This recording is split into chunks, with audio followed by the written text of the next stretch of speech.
Hey guys, Mr. Pokey here, back with another video. So as you guys have seen from the intro as well as the very nice backdrop I have with me right now, this is gonna be our first video with a sponsor. Today it's gonna be Anime Zakimakura Pillow Shop. So like I said in my YouTube community post, for those of you guys who are anime enjoyers, you'll definitely want to stay tuned to this because I think it has a very wide array of different products. But yeah, finally we'll be covering Ting Yun today after such a long awaited journey. She has been in the game since 1.0 and I'm pretty sure that most players that have Ting Yun would be using her. And in my opinion, she is one of the best 4-star units that a player can have since the start of the game. And this has been unchanged even up until patch 1.2, right? So without further ado, let's just jump straight into today's content.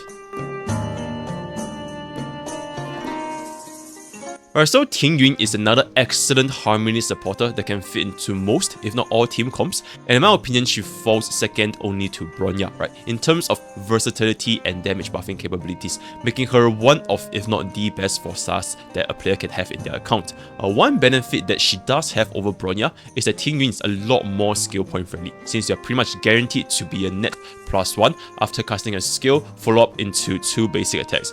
It'll be +2 if you add on with another basic attack after that. So this allows Ting Yun to be placed in a more skill point intensive composition such as Welt, Yukong, and in the future Imbibitor Lune. Being our only energy battery at the moment, almost every single 0-turn clears in MOC 10 has featured Ting Yun alongside Bronya, since she effectively allows our DPS to out roughly 2 turns earlier by casting her own ultimate, because her own ultimate provides 50 energy and 60 energy at E6, which is pretty much equivalent to 2 skills. But that being said, Ting Yun is a little bit harder to build as compared to other support sisters such as Pella and Asta, because Ting Yun does have an attack percentage requirement. However, after going through this episode's C and unit analysis, it will be very straightforward and you guys will know exactly how to build Ting Yun and how much attack does she actually require. Now moving on into common misconceptions, for the first one, Ting Yun's skill's second effect, which is the additional lightning damage from Benediction, it only applies to a single enemy, right? AoE attack or a bounce attack such as Jing Yuan's skill or Welt's skill, only one instance of the additional damage will be applied. Furthermore, if the enemy dies before applying Benediction, then the additional damage will not be triggered at all, right? So that's the first point. Secondly, Ting Yun's basic attack consists of 2 hits, the first hit being a 30% and the second hit being a 70% of her entire basic attack damage output, right? Why do I mention this? That is because the additional damage from Benediction, which is the additional lightning damage, it cannot be increased from Ting Yun's own damage percentage. This additional damage, it is based solely on the ally's attack/damage percentage. In addition to this, the additional damage from Benediction can also cause a critical hit, right? So this pretty much cements the fact that if you want Ting Yun to deal more damage, there's no need for you to use lightning percentage sphere on Ting Yun over attack percentage, right? Because any damage percentage that Ting Yun has, it does not scale with the damage from Benediction. It only scales with her own basic attack. And there's no other damaging abilities that Ting Yun has in her kit, right? Because her skill is above, her ultimate is above, right? So generally speaking, there's no need to use lightning damage percentage on Ting Yun at all, right? So for number 3, on the very first thing in MOC, after charging her technique twice, which is basically means your ultimate is at full, there's an extremely small window of opportunity for players to cast their ultimate first before Ting Yun's turn actually begins. And this allows Ting Yun to generate 5 extra energy, which would otherwise not happen if she's in max energy. And my video over here will perfectly summarize how players can do this, as well as the differences between casting Ting Yun's ultimate before her turn begins or after her turn begins, right?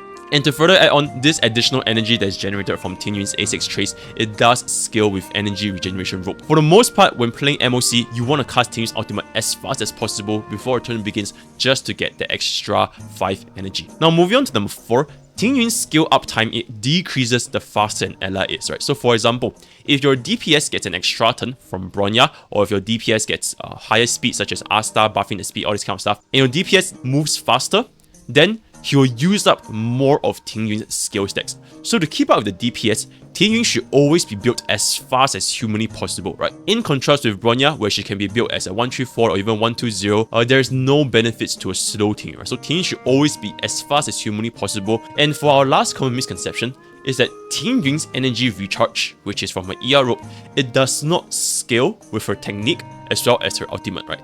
They are always going to be fixed at their respective values, which is 50, and it is completely not affected by energy regeneration. Furthermore, the ultimate on Ting Yun is also not affected by the target's energy regeneration. It is always fixed at 50 before Idolin 6 and 60 at Idolin 6, right? No amount of energy regen will change this. So that's basically everything for Ting Yun's common misconception. Now, before we get into the core of this entire CA unit analysis, which is figuring out exactly how much attack should you provide Ting Yun, here is the message from our sponsor, Anime Dakimakura Shop, and I'll be taking over back into the other Mr. Poki.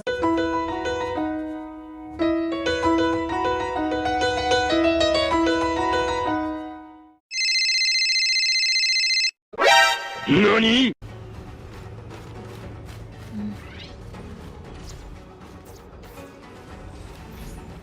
We made a choice, go fight against your fate. They will come with the blame. They will wake up the test. Shut up and take my money! Hey guys, Mr. Poki here. So as you guys can see, I'm currently in the Anime Dakimakura pillow shop over here. Very cultured shop, which basically covers almost every single conceivable anime merchandises that you can ever think of, right? Some of them they are a little bit explicit for YouTube, so I'm definitely not going to be able to show them, but you guys can just take a look at the website yourself. They really do cover like every single possible anime, every single possible product.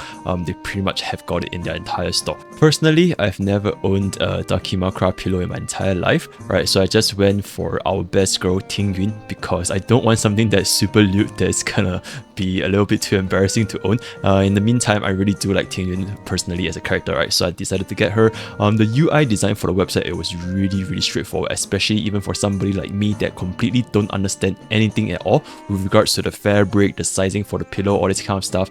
Anime Dakimakura Pillow Shop does really explain every single little detail for very new consumers to this kind of product, such as myself, right? So there was a very nice user experience in that sense, right? So you could choose your own different fabrics, you could choose the size of the pillow cloth, as well as adding on the pillow yourself if you do not have an existing pillow. Now, another product that Anime Dakimakura Shop has graciously sponsored is this excellent chainsaw main scroll that I'm now hanging at the back of my wall, as you guys can see from the start of this video. It is really a very interesting thing because I've never really owned something like this before. But one thing to keep in mind is that it doesn't actually come with the physical scroll itself, right? So users actually have to get this themselves. Now, with that being said, even though I don't have the physical wall scroll and I can't look as aesthetic as what Anime Dakimakura Shop has showed in their store, you guys can see here it still looks pretty decent, right? All I did was basically add on a little bit of blue tack and let them stick to the wall, and it still looks very nice in my opinion. So it is not really like a deal breaker even if you don't have the wall scroll. The graphics are already extremely well printed and the fabrics are also of excellent quality, right? So it's definitely gonna look awesome in your room. Before even discussing the quality of the pillow cover, let's just appreciate how big this thing is. I'm 186cm tall, and this thing looks absolutely massive. I have no idea it was gonna be this huge, and I'm super happy with it. I was initially skeptical on how big this thing can actually be, considering how tall I am, but I have to say I'm really satisfied with the size of this thing, right? I think it suits me perfectly. So if anybody is around my height, which is 186cm tall, feel free to get the 160cm size, right? It's not gonna disappoint you. The fabric that I got was the two-way tricord, and I gotta say I'm really impressed with the fabric. It is super stretchy, super soft, and it's just an absolute joy and comfort to actually hug this thing when you go to sleep at night.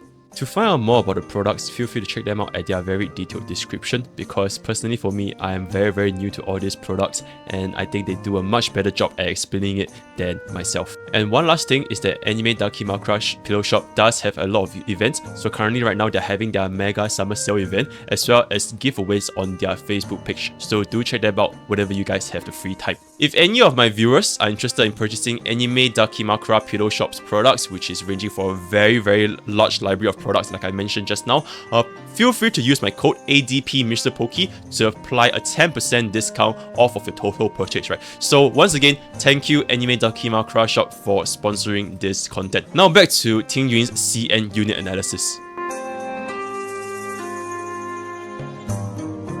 Alright, how much attack percentage does Ting Yun really need, right?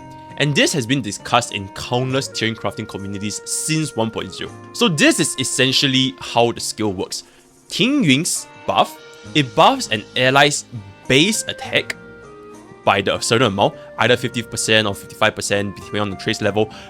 But this buff on the ally's base attack, it is based on Ting Yun's total attack, right?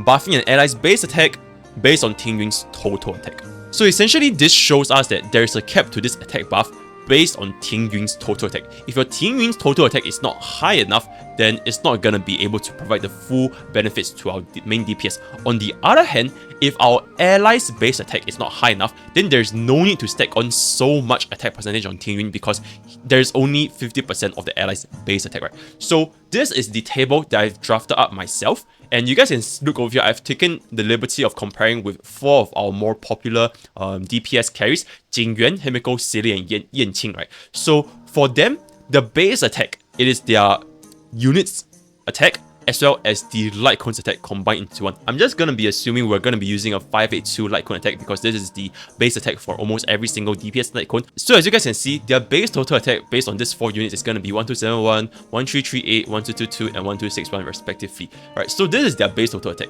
Now, how much attack does Ting Yun need is going to be dependent on the level of traces, right? So based on this formula, which is basically multiplying the base attack by 0.5, which is the multiplier of this over here, divided by 0.25, which is the multiplier of Ting Yun's current attack over here, right? And this is going to change for level 12. This is going to be 0.55 divided by 0.27. So this is exactly how much attack you need on Ting Yun for our main DPS that she's buffing to achieve the full benefits of Ting Yun's buff, right? And this averages out to roughly 2,546 for level 10 traces and almost 2,600 for a level 12 trace. If you guys want to take a more in-depth look, feel free to take a look in yourself. I took the liberty of even further explaining this by converting this attack into the equivalent of attack percentage rolls you require for your substats, right? So I'm just gonna be taking an example for a level 12 trace and Ting Yun using a 3-star Light Cone and a level 12 trace with Ting Yun using a 5-star Light Cone, which is essentially just Bronya's Light Cone anyways. So after converting this, you guys can take a look at the formula in your own time yourself. You essentially require an average of 164.83% attack buff on Ting Yun, which is equivalent to roughly 43 attack percentage rolls. And by rolls, I mean Ting Yun's substat rolls, right? One attack percentage main stat is roughly 11 substat rolls, right? Because one attack main stat is 43.2%, and we're just taking a medium substat roll for attack, which is 3.8%. So if you have one attack main stat on Ting Yun, and she's equipping with Bronya's 5-star Light Cone, then really you just need to 29 minus 11 and you only require 18 attack percentage subsets. To further add on to this, if you are using 2 attack main stat rolls, which is basically on Ting Yun's sphere as well as her body, right, then you need a minus 22 substats rolls, right? So effectively, Ting Yun only requires 7 attack percentage rolls in this scenario, right? So feel free to take a look at this in your own time, but my general summary is this. A good rule of thumb is roughly 2,550 total attack for Ting Yun, or 164% attack to achieve the full efficiency on the skill for almost every single DPS, right? This percentage over here, the 164%, it will roughly reduce by 50% if you're going to be using a 5-star Harmony Light Cone on Ting Yun, because 5-star Harmony Light Cone, it does provide a much higher base attack value compared to a 3-star Light Cone or a 4-star Light Cone, right? So that is that for Ting Yun's attack percentage. And if you guys still have any questions following this video, feel free to join my Discord and there will be players happy to discuss with you how Ting Yun's attack skill actually works. Now moving on to Ting Yun's energy thresholds, once again feel free to take a look at this in your own time. I've already compiled most of the common setups that Ting Yun can have, and I've bolded the ones that players might consider for their own use, right? So generally, Kill with Bronya's S1, you can out every 3 turns as long as you get hit, or Koggers with Kill or Von Wick to basically guarantee a 3-turn ultimate. So let's move on to the summary a little bit. For the first point, it is unlikely that you can 3-turn ultimate with Ting Yun unless you have Koggers or Memory of the Past, right? If you're going to be using Bronya's Light Cone, which is Battle Isn't Over, you can see that you need to pretty much always need to get hit either twice or once to be able to out in 3 turns as compared to Koggers, right? So that's that. Next, Ting Yun's A6 energy make her energy thresholds a little bit more complicated than usual because in the event that you are missing 5 energy this turn, you can simply wait for Ting Yun's next turn to gain +5 energy and cast ultimate again. So what do I mean by this? For example, let's take a look at over here, right?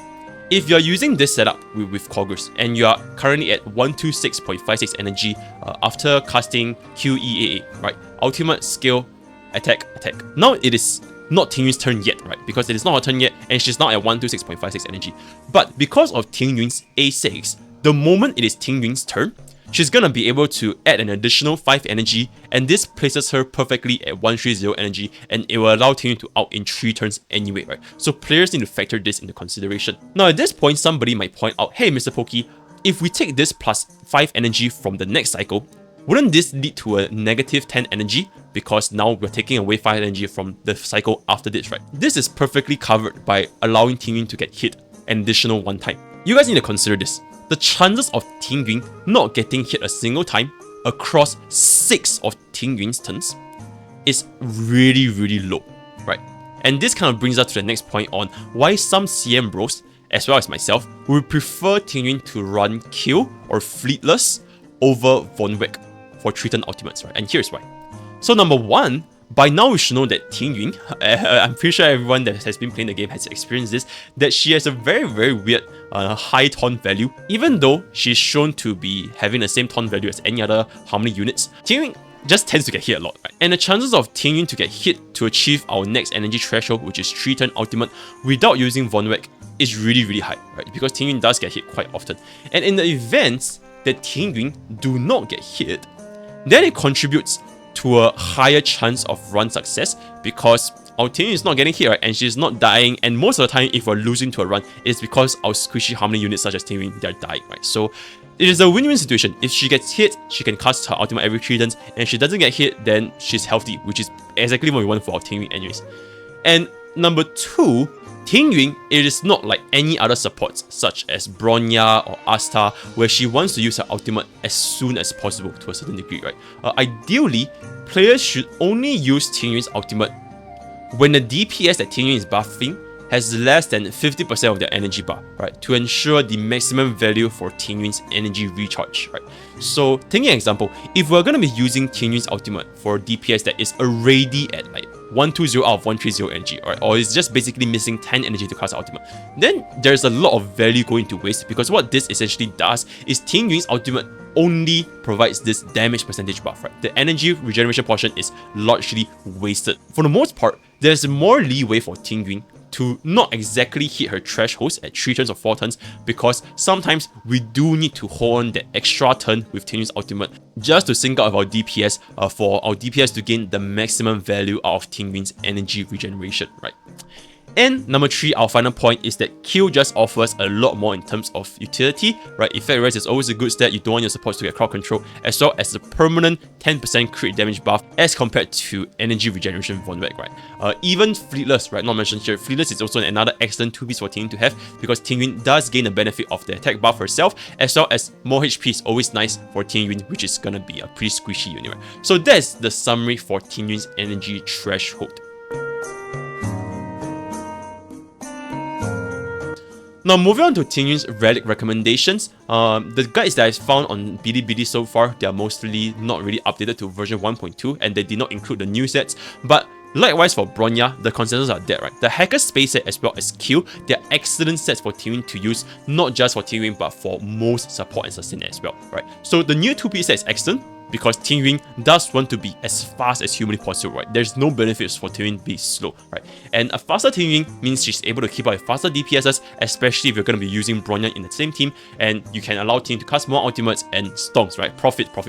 When it comes to the 4-piece effect, if speed tuning is not a concern, right? If our main DPS is just wants to be as fast as possible and it's not tied to any other supports, then 4-piece speed allows Ting Yun as well as their entire team to become even faster. So there's no inherent disadvantages to using a 4-piece speed set with Ting Yun. Another alternative choice is actually Wind 4-piece set. Now this is a little bit interesting, right? Because Ting Yun's innate speed buffs, which is after you cast a skill with Ting Yun, right? She does gain an innate speed buff, and you want to be building Ting Yun with extremely high speed anyways. So this means Ting Yun can actually cast her out quite frequently, right? Even though it's tied to every 3 turns, but because she's so fast, she can cast her out very frequently, and therefore Wind set's action advance value, it does see quite a little bit of uptime with Ting Yun, right? So if you guys have a decent Wind set, right, a 4-piece Wind set with a lot of speed subs, effect rare subs, or attack subs, all this kind of stuff, then you can consider using Wind set with Ting Yun. It is definitely viable.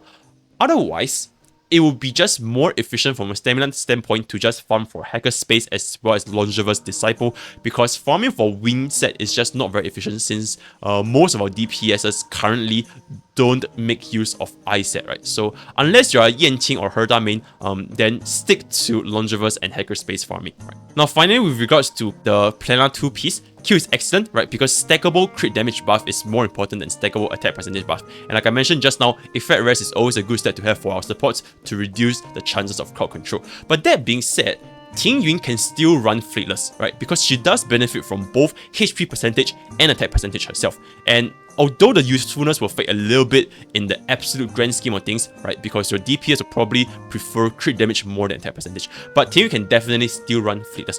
And this brings me to another point, which is gonna be very, very relevant when our DOT mommy Kafka comes out, right?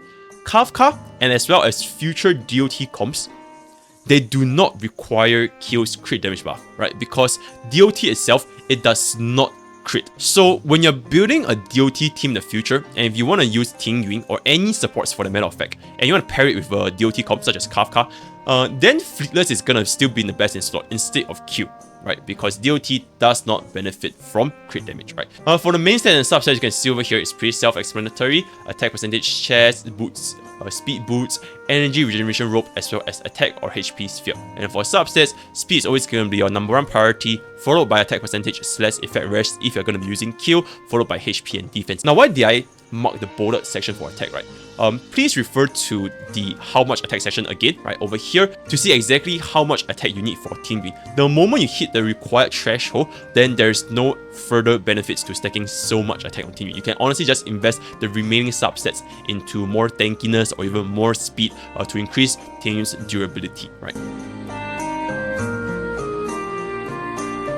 Now moving on to Ting Yun's Light Cone recommendations, it has been pretty much unchanged since version 1.0. Bronya's Light Cone is still the best option for Ting Yun because it does have the highest base attack, and this reduces the pressure for Ting Yun to find so many attack percentage subsets, right? This allows you to allocate more subsets into speed, effect rest, HP, all this kind of good stuff. And not to mention energy regeneration, skill point regeneration, as well as damage boost, although the damage boost is not very reliable. They're all extremely useful skills for a support to have, right? And that's also why I say players should generally exchange for Bronya's Light Cone because it's just so versatile as a Light Cone itself. Kagur's and Memory of the Past, they are an excellent general purpose Light Cone for Ting Yun because Ting Yun does use her basic attack very frequently. So because Kagur's and Memory of the Past, they can ensure that Ting Yun almost always out every 3 turns, they're definitely a viable candidate for Ting Yun's Light Cone.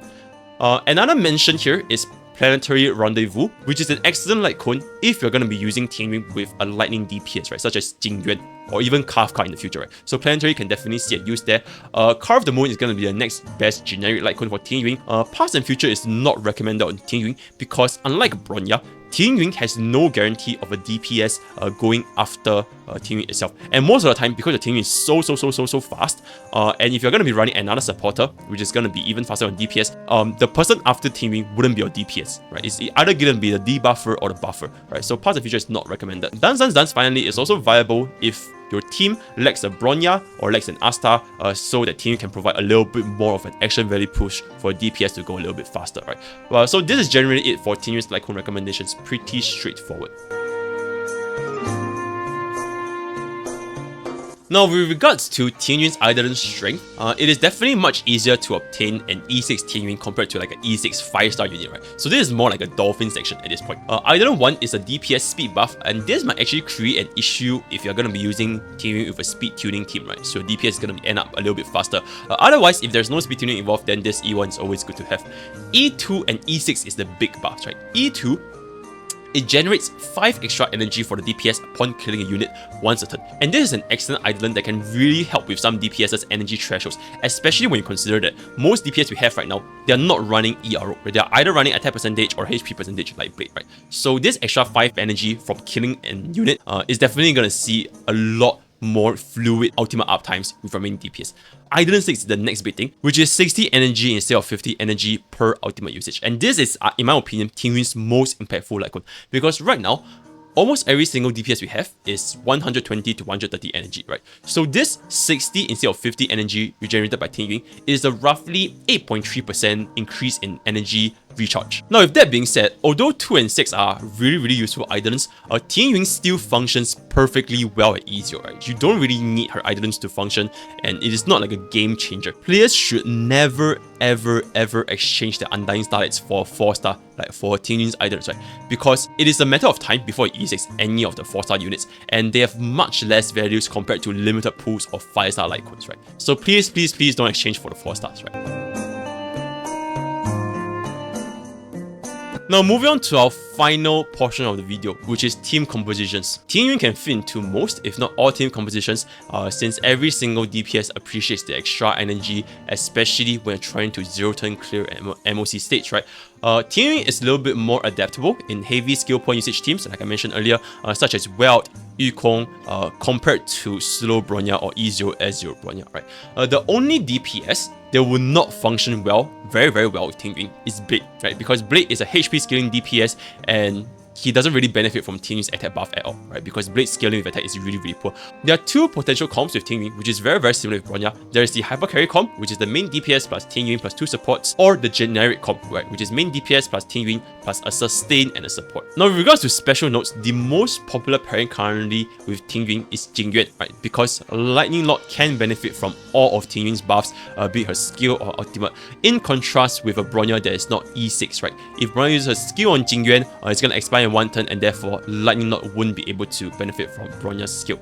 However, players do need to be a little bit mindful on Ting Yun's skill remaining turns, because if you're not mindful of this, after Jingyuan's turn is finished and there's no more buff left on Jingyuan, which is Ting Yun's buff, then there will be no longer buffs applied to the Lightning Lord, right? And this throws back to my very early video back in my very first CN Yun analysis where I mentioned with Jingyuan on how Ting Yun's skill functions with Jingyuan, right? So players need to keep note of this. And another thing, which is definitely gonna be much more relevant to us for the upcoming unit, is that Ting Yun can potentially function very well with Kafka, right? Why is this the case? Because number 1, more energy and more damage buffs, it allows for Kafka to deal more DOT explosions, as well as more ultimates and all the DOT skills off of damage themselves, right? Except for break DOTs. Secondly, the attack buff provided, it also scales with DOT, right? DOT scales with attack and damage percentage. They don't scale with crit damage. So supports like Bronya, honestly, they're probably not gonna function very well with Kafka itself, right? Thirdly, Ting Yun can run Planetary, which is the Litecoin that increases lightning damage when equipped on Ting Yun, and this lightning damage also benefits Kafka's lightning DOTs. And lastly, Ting Yun can keep her Fleetless 2-piece effect, because on top of Ting Yun benefiting from the 2-piece attack and HP, Kafka also benefit from the attack buff given by Fleetless, right? She does not care for kills, crit damage buffs at all, right? So that is just a special note. And you guys can see over here, this is some of the sample teams that you can run with Ting Yun. Sidley, Ting Yun, Bronya, Aista for the hyper carry, Jingyuan, Ting Yun, Bronya, Luocha for like the standard Jingyuan comp, Yanqing, Ting Yun, Pela, Japart for some sort of another alternative DPS comp, also very standard, as well as Ting Yun with Weld Yukong Luocha for a very high skill point usage composition, right? Yeah, so that's all for today's CN unit analysis featuring Ting Yun. And once again, thank you so much Anime Dakimakura Pillow Shop for sponsoring this video. Our next CN unit analysis is gonna be on Kafka, so looking forward to see you guys then. And that's all I have for today, and I'll see you guys next time. Take care.